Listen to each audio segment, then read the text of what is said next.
Right, so let's talk endurance. And if you're feeling like this little guy over here, it's totally okay.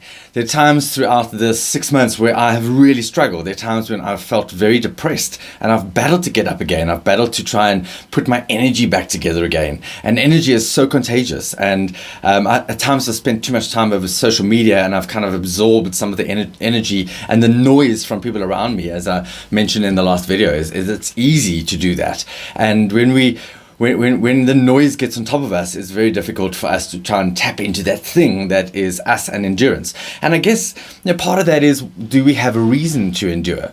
I think the reverse is also true, is do we have a reason not to endure? And that's quite important, So you do have choices. And like in the middle of an endurance event like an Ironman, at any stage you can say, okay, well, I'm done now. I don't have any more endurance in me. I'm done. I'm going to take my race number off and I'm going to give it to a race referee. But that's not a cool choice. And that's not what you want for you, and it's not what I want for you either.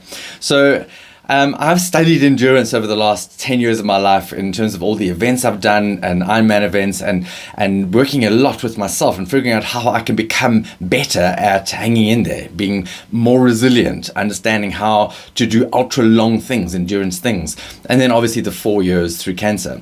So what I'm going to do in the next 3 videos is I'm going to share 3 tips with you, 3 things that have really helped me to get through some of these events, to get through some of the event called life. And I really hope that it helps you. We can turn that little down mouth into a smiling mouth. But just so that you know, if you're feeling that like you're struggling, you really are not alone. And I think it's really important that we understand that it's okay.